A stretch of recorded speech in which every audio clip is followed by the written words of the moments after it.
ईमाश्री YouTube channel बच्चों आपका एक बार फिर स्वागत करता है। आज हम आपके लिए लाए हैं रुचिरा द्वितीय भाग 7वीं कक्षा की संस्कृत पाठ्य पुस्तक का चौथा पाठ हास्य कवि सम्मिलनम। इस पाठ के अंदर अव्यय शब्दों का प्रयोग किया गया है। अव्यय शब्द वो शब्द होते हैं जो तीनों वचनों में, तीनों कालों में और समस्त विभक्तियों में जिनका स्वरूप एक समान रहता है, चाहे आप उन्हें किसी भी परिस्थिति में प्रयोग में लेते हैं। इस पाठ में कुछ हास्य कवि मंच पर बैठे हुए हैं, श्रोतागण नीचे बैठे हुए हैं और हास्य कविता का पाठ पढ़ रहे हैं। इसके अंदर मुख्य पात्र जो हैं वैद्य है, गजाधर और यमराज आदि के ऊपर रोचक ढंग से व्यंग किया गया है। अगर आप हमारे ईमाश्री यूट्यूब चैनल पर नए हैं तो हमारे चैनल को सबसे पहले सब्सक्राइब कीजिए, हमारा उत्साहवर्धन कीजिए और इस चैनल का जो वीडियो है अगर आपको पसंद आते हैं तो आप अपने सहपाठियों के साथ, अपने घर के बच्चों के साथ या आप अपने मित्रों के साथ इसको शेयर कीजिए। अब मैं आपको पहले भी बता चुकी हूँ कि किसी भी भाषा को सीखने के लिए उसके शब्दार्थ जानने ज़रूरी होते हैं, तो हम इनके शब्दार्थ पढ़ते हैं। वो इस प्रकार हैं। अधय यानी नीचे, कोलाहलम यानी शोर, काव्य हंतारय काव्य को नष्ट करने वाले, काल यापका समय बर्बाद करने वाले, धुरंधरा अग्रणी या श्रेष्ठ, यही आइए करतल ध्वनिना तालियों से, अर्सी के भी नीरस जनों को स्वकीयम अपनी माँ दृशा मेरे जैसे, हस्तलाघवम हाथ की सफाई, तंदुलस से तोंद के, धार्यतम धारण करें, परान्नम दूसरों के अन्न को, परा प्लस अन्नम पौष्टिक यानी पुष्टि देने वाला, प्रत्यर्पण यानी लौटाना, प्रति प्लस अर्पण, अवशिष्टम यानी बचा हुआ शेष, उत्प्रेरित है यानी प्रेरित होकर, श्रावयंती यानी सुनाता है, भोज्य लोलुप्यम यानी खाने का लोभी। ये हमारे कठिन शब्दार्थ थे। अगर आपको हमारा वीडियो अच्छा लगता है तो कमेंट्स बॉक्स में अपने विचार अवश्य व्यक्त करें और आपको इस वीडियो में आपको कुछ चीज़ नहीं समझ में आती है तो आप मुझे इस बात के लिए व्हाट्सएप के माध्यम से या आप अपने कमेंट्स बॉक्स के माध्यम से अपनी समस्या मुझसे पूछ सकते हैं। मैं उसका समाधान करने का प्रयास करूंगी। चलिए हम हमारा पाठ शुरू करते हैं। विविध वेशभूषा धारण है, विभिन्न प्रकार के कपड़े पहने हुए, चत्वारे चार बालक जो है मंचस्य ऊपरी मंच के ऊपर उपविष्टा संति बैठे हुए हैं और वो बालक साधारण बालक नहीं है, वो कवि बालक हैं। अधय श्रोतारे और नीचे श्रोता लोग बैठे हुए हैं। हास्य कविता श्रवणाएं, हास्य कविता जो है सुनने के लिए उत्सुक हो रहे हैं। संति कोलाहलम चतुर्थी और शोर भी मचा रहे हैं। इतने में मंच पर संचालक महोदय आते हैं और वो कहते हैं, संचालक कहते हैं, अलम कोलाहलेन शोर मत करो, अद्यम परमम हर्षस्य अवसर है, ये हमारे लिए बहुत खुशी का अवसर है। यथ जो अस्मिन कवि सम्मेलनी, इस कवि सम्मेलन में काव्य हंतार है, काव्य को नष्ट करने वाले, काल यापाक्ष और काल को नष्ट करने वाले, भारत से भारत के हास्य कवि धुरंधरा समागत है। हास्य कवि जो है धुरंधर श्रेष्ठ कवि हमारे यहाँ समागत है, संति आए हैं। यही इनके लिए करतल ध्वनिना व्यम एतेषाम स्वागतम करूँ, हम अपनी तालियां बजा करके इनका स्वागत करते हैं। अब गजाधर जो इसका एक कवि सम्मेलन का पात्र है वो बोलता है। सर्वेभ्यो रसिको भ्यो नमः, सभी नीरस जनों को नमस्कार है।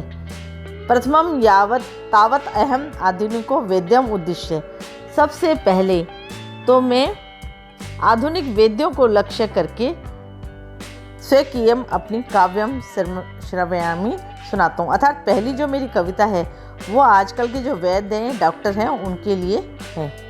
अब वो अपनी कविता सुनाते हैं, बोलते हैं, वेदराज नमस्तुभ्यम, हे वेदराज, हे डॉक्टर, आपको नमस्कार है।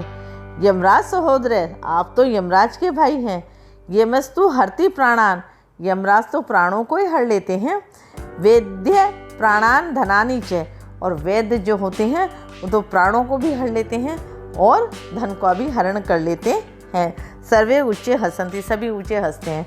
यहाँ पे गजाधर ये कहने का प्रयास कर रहा है कि जब कोई व्यक्ति बीमार हो जाता है और डॉक्टर के पास जाता है तो डॉक्टर है ना, उससे वैद्य जो हैं वो पैसे भी ले लेते हैं और कई बार इलाज भी सही नहीं हो पाता तो वो यमराज से भी मिलने चले जाते हैं, तो पैसा भी नष्ट हो जाता है और प्राण भी नष्ट हो जाते हैं। कालांतक कहता है, अरे वेद्यास्तु सर्वत्र परंतु न ते मादृशा। तो अरे वैद्य तो सभी जगह हैं, किंतु मादृशा कुशला जनसंख्या निवारणे ममापि काव्यम इदम श्रवन्तु। किंतु जनसंख्या निवारण में कुशल मेरे जैसे नहीं हैं, अच्छा जनसंख्या बढ़ने से रोकने में मेरे जैसे नहीं हैं।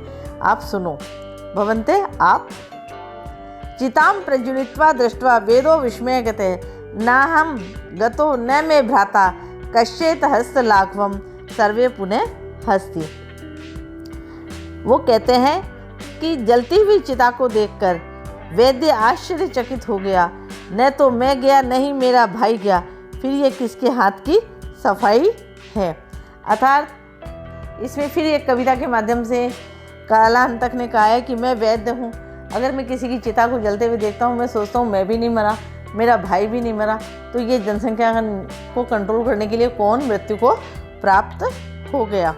तुंदिल भी इसका एक पात्र है। वो तुंदिलस्य ऊपरी हस्तम आवृत्यान, अपनी तोंद पर हाथ फैलाते हुए कहता है, तुंदिलो अहम भो, मैं तुंदिल हूँ या पेटू हूँ। इदानीम ममापि इदम काव्य, मेरा यह काव्य है। श्रूयताम जीवने धार्यताम च, ये सुनिए और अपने जीवन को में धारण कीजिए। परा अन्नम प्राप्य दुर्वदे माँ शरीरे दयाम कुरु, परा अन्नम दुर्लभम लोके शरीराणि पुनः पुनः सर्वे पुनः अट्टहासम कुर्वन्ते। परा अन्न प्राप्य दुर्बुद्धि, वो कहता है, अरे दुर्बुद्धि दूसरों का अन्न प्राप्त करके माँ शरीरे दयाम कुरु, अपने शरीर पर दया मत करो। परा अन्नम दुर्लभम लोके, संसार में पराया अन्न दुर्लभ है। शरीराणि पुनः पुनः, शरीर तो बार बार प्राप्त हो जाता है।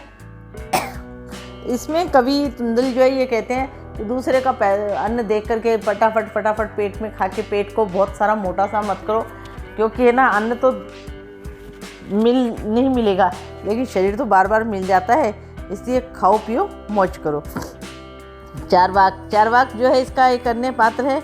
वो कहते हैं, आम आम हाँ हाँ शरीर से पोषणम सर्वथा उचित में, अपने शरीर का पोषण करना हमेशा ही उचित है।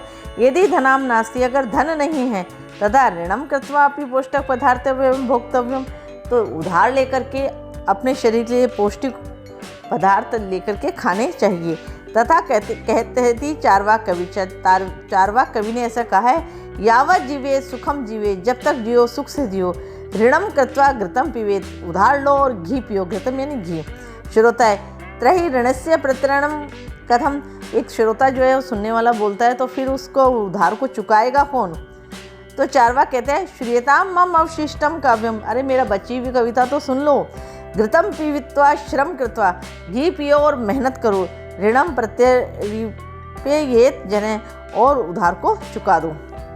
काव्य पाठ श्रवणेन, काव्य पाठ को सुनकर उत्प्रेरित प्रेरणा लेकर के एके बालो अपनी आशु कविता रचती, एक बच्चा भी अपनी आशु कविता यानी तुरंत एक कविता को रचना कर लेता है। बाल कह, श्रूयताम श्रूयताम, सुनो सुनो, भो ममापि काव्यम, मेरा काव्य भी, मेरी कविता को भी आपको सुनना चाहिए, आप सुनिए।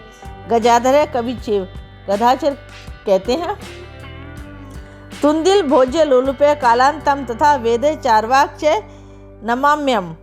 तो वो क्या कहता है, अहम गजाधर है कवि, मैं गजाधर कवि तुंदिल और भोज्य लोलुप कालांतक वेद्य चारवाक को नमस्कार करता हूँ। काव्याम श्रुत्वा हा हा इति कृत्वा हस्ति, काव्य को सुनकर सभी हा हा ऐसे करके हंसते हैं। अन्य चापि सर्वे गृहम गच्छति, और सभी अपने अपने घर चले जाते हैं। आपको ये पाठ समझ में आया होगा। अगर समझ में आया है तो हमारे वीडियो को लाइक कीजिए, चैनल को सब्सक्राइब कीजिए, वीडियो को शेयर कीजिए। फिर आपसे मिलते हैं एक नए पाठ के साथ, एक नई रचना के साथ। धन्यवाद।